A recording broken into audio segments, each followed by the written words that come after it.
I have to be honest with you and with everyone listening.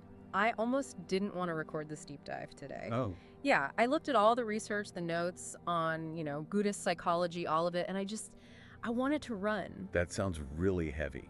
Mm. But I can hear it in your voice. What's going on? Because to talk about this, I have to admit to something that just makes me feel incredibly small. Petty, even. And honestly, like a total fraud. Okay. I want to set a scene for you. And I think everyone knows this scene. You're sitting across from a close friend, coffee shop, sun's shining, it's all perfect. Mm-hmm. And then they drop some huge news. They got the promotion I've been killing myself for, or they met someone amazing after like 5 minutes of being single while I'm out here in the dating wasteland. Right. And they are just beaming, pure joy. And on the outside, I'm performing, I'm smiling, I'm leaning in, saying, "Oh my God, that's amazing. I'm so happy for you." The social script. You're playing the part of the good friend. Exactly. But inside, there's this sudden physical thing, a tightening in my chest. Yeah. Like my stomach just dropped. There's this heat rising up my neck and this really ugly whisper in my mind that just screams, "Why them? Why not me?" And right after that, Shame, the second wave, just Yeah. crushing shame. for having the feeling in the first place. Yes. I sit there thinking, I'm a terrible person. I love this friend, so why is this shadowed here? It feels like I'm broken, like there's a glitch in my wiring. Thank you for saying that out loud. Truly. Truly.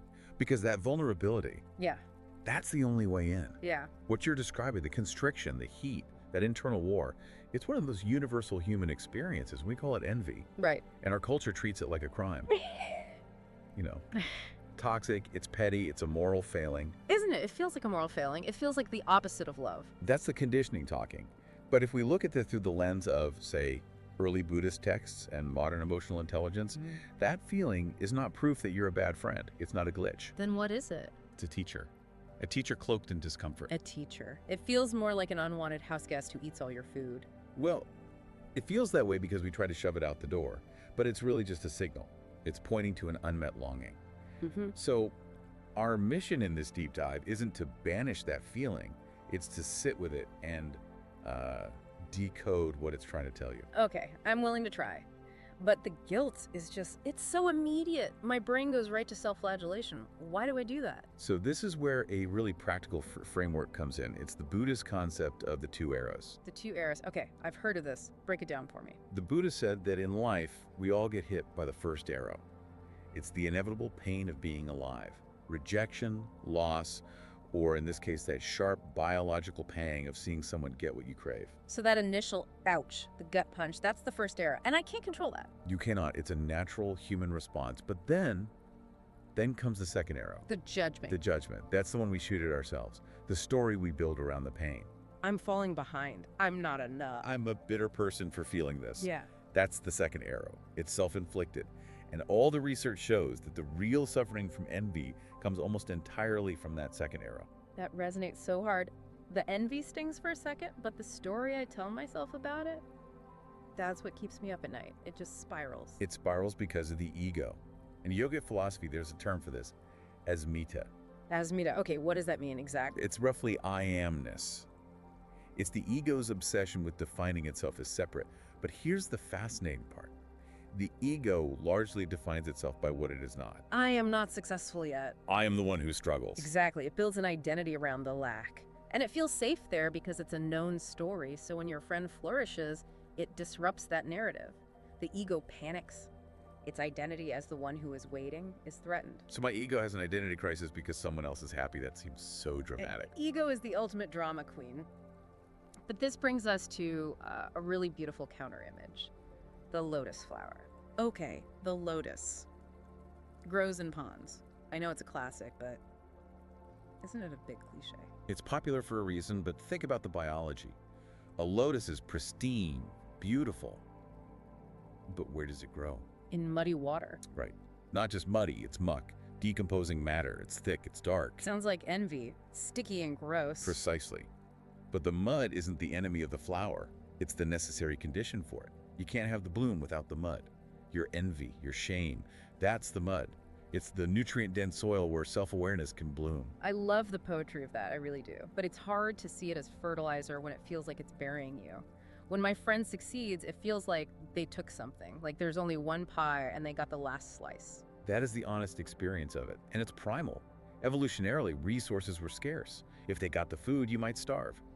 Your brain is wired for that scarcity mindset. But isn't that how it works? If they get the job, I don't. That's a fact. For one specific job, yes. But does that mean your potential for success has vanished?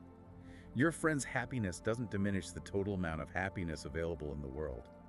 In fact, their success proves it's possible. Logically, I get that. I do. But emotionally, we're living in an era that weaponizes that feeling. It's not just one friend anymore. It's what I call the illusion engine. The illusion engine, social media. Yeah. I open my phone and it's just a constant highlight reel of everyone living their best lives. It's relentless. It feels like I'm being erased by everyone else's visibility. You're so right to bring that up. The context matters.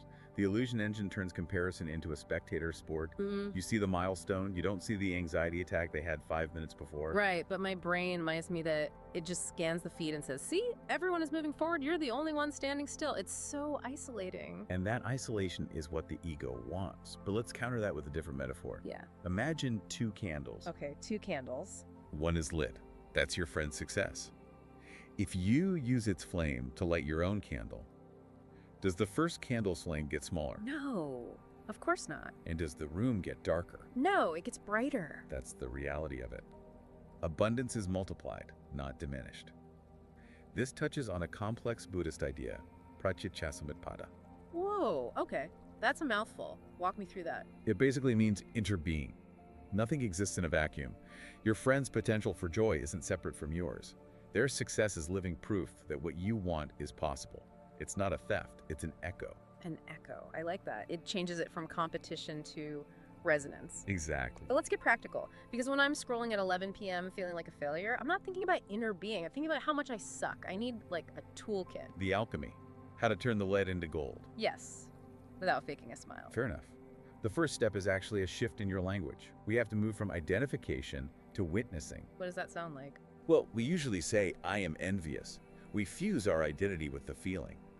The practice of mindfulness, or sati, invites us to say instead, envy is present. Envy is present. Feel the difference. Yeah.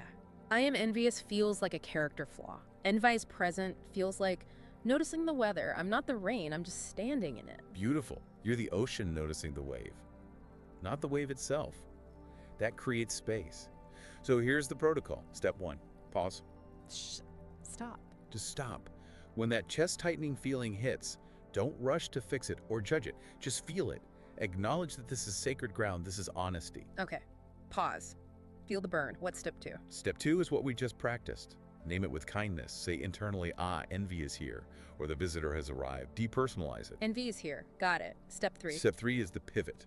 The crucial part. Lean into the longing. Ask yourself, what is this pointing to? Because it's not really about the friend, is it? Almost never. That's the trick. If you envy their new house, you're not angry they have shelter. You're likely longing for stability, for a sense of home. The envy is a compass. It shows you what your soul is hungry for. That reframes it completely. It's not, I want what they have. It's, this feeling is showing me what I want for myself. Precisely. There's a Zen story about a master who points to 2 trees in a garden, a tall pine and a small flowering shrub. He asks, does the pine envy the shrub? Does the shrub resent the pine? I'm guessing no. Of course not. The master says comparison is the thief of presence. Each grows according to its nature.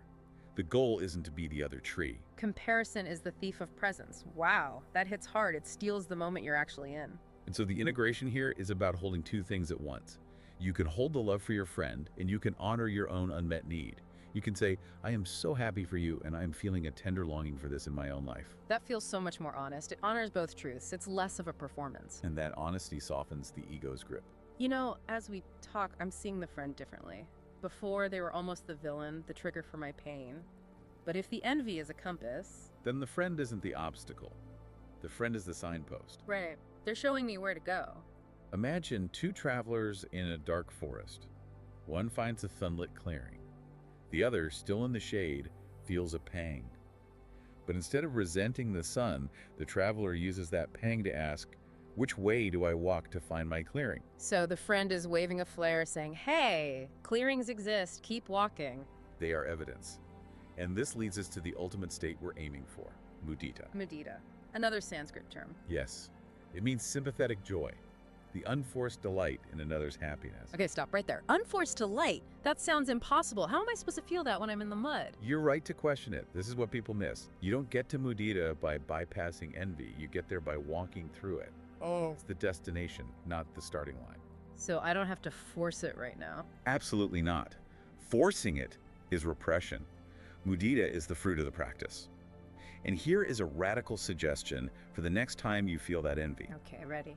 When it arises, that tightness, try whispering to yourself, thank you. Thank you to the envy. That Yeah. seems deeply counterintuitive. Thank you for showing me what I still long for. Thank you for reminding me I haven't given up on myself. Wow, that actually makes me a little emotional. Why? What's coming up for you? Because if I didn't care, I wouldn't be envious, right? If I'd given up, seeing someone else succeed wouldn't hurt. It would just be data. Exactly. A heart that is given up doesn't envy, it's numb. Envy means you're still alive to possibility. It is proof of life. Proof of life. That changes the whole texture of the feeling. It turns it from a weapon into a heartbeat. It does. And remember, healing doesn't mean the feeling never comes back. Healing is just allowing it to move through you like a river. It carries mud, sure, but it also carries nourishment. We've really gone on a journey here. From shame and feeling like a bad friend, through the mechanics of the ego and the illusion engine, and now we've landed in a place of almost gratitude. From why them to what is this teaching me? Yeah. It takes the power away from the other and gives it back to me. It's my journey, my clearing. The ego built the wall, but mindfulness reveals the door. Your friend was never the problem. They were a collaborator in your awakening. A collaborator in awakening. I think I'm going to text my friend and thank them. They won't know why, but I will. That's a wonderful idea. Okay. And as we close this deep dive, I want to leave you and everyone listening with one final question, something to just sit with. What is it? We've been thinking about what our friend has that we want. But what if the thing you envy most in your friend isn't actually theirs at all? What if it's just a reflection of a gift you already possess, but have yet to claim in yourself? A reflection of a gift I have yet to claim. Just let that sit. The mirror is showing you you. I think I'm going to be thinking about that for a long, long time. Thank you. This was much lighter than I expected. The heavy things often become the lightest when we stop carrying them and start unpacking them. Beautifully said. To everyone listening, take care of yourselves, feel what you need to feel, and we'll catch you on the next deep dive. Be well.